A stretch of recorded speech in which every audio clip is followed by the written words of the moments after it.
안녕하세요. 앨리스의 오후 2시 앨리스입니다. 생각 발전소 13번째 시간. 영감이 떠오를 때까지 기다리기에 대해서 읽어보겠습니다.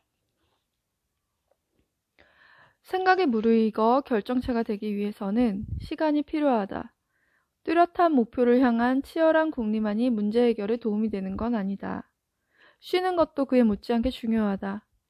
생각 없이 조용한 가운데 문제 해결 능력이 준비되는 것이다.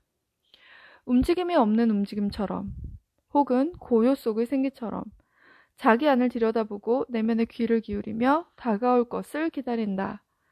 중노동을 하지 않고는 이루지 못했을 것처럼 대단한 업적을 남긴 사람들조차 아무것도 하지 않는 시간이 얼마나 가치 있는지 보여준다. 철학자 루트비 비트겐슈타인이 평생 이루어놓은 업적을 보면 그 방대한 범위며 깊이에 놀라지 않을 수 없다.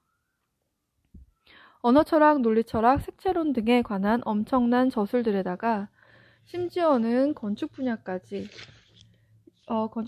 연구했다. 그런 그의 연구 업적을 보고 있노라면 이른 아침부터 밤늦도록 읽고 쓰고 구상하며 쉴 새 없이 일하는 뇌를 떠올리게 된다. 그러나 그의 비밀 일기를 펼쳐보면 예상과는 전혀 다른 그림이 나타난다.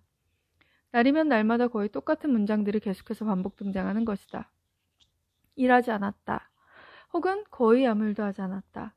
혹은 일을 하지 않고 생각만 많이 했다. 계속 이런 식이다. 그런데 몇 달 뒤 1916년 봄이 시작될 무렵부터 상황이 달라진다. 비트겐슈타인은 다음과 같이 적고 있다. 일하는 중이다. 혹은 일했다. 심지어는 무척 많은 일을 했다. 그리고 마침내 1918년 여름, 비트겐슈타인은 논리, 철학, 논고를 완성했다. 오랜 동안의 노동과 오랜 동안의 휴식이 맺은 결실이었다.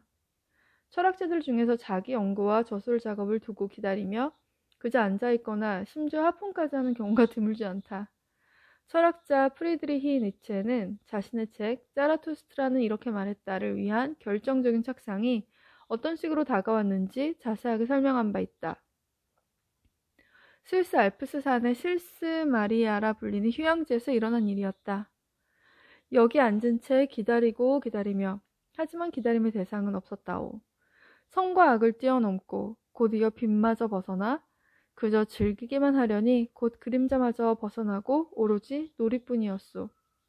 호수 전체, 한낮 전체, 내내 목표 없이. 그대여 바로 그때였소. 후련히 하나가 둘이 되더이다.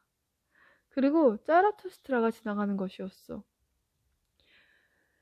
대상 없는 기다림에 빠져있던 이 사상가는 사실 스스로 원하는 바가 무엇인지 전혀 알지 못하는 상태였다. 호숫가에서의 할 일 없는 상념은 뒷날 뒤집어 볼 때 비로소 그 의미를 얻게 된다. 바로 위대한 사상을 위한 준비였던 것이다. 바로 그 지점에서 철학적 기다림과 일상의 기다림이 갈린다. 일상의 기다림은 애초부터 특별한 목표를 갖고 있다. 신호등이 녹색으로 바뀌는 것, 날씨가 좋아지는 것, 교통체증이 풀리는 것.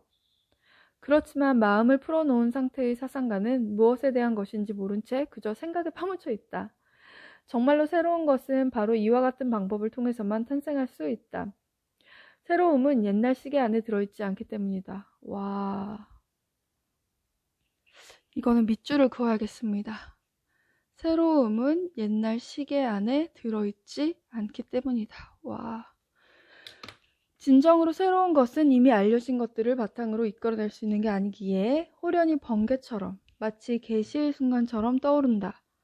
고대의 회의론자들은 철학적 목적을 달성하기 위해 기다림을 이용하는 데 있어서도 그 방법이 아주 특별했다. 이 회의론자들은 사람이 어떤 것에 대해 확고하게 믿게 되면 불행해지고 더 나아가 병까지 얻을 수 있다고 생각하는 그런 사람들이었다. 그렇기 때문에 어느 학설에 대해서든 똑같이 일정한 거리를 유지하고 그 어느 것에도 설득당하는 일이 없도록 조심했다. 그렇게 해야만 마음의 평화를 얻을 수 있고 건강을 지킬 수 있다고 믿었다.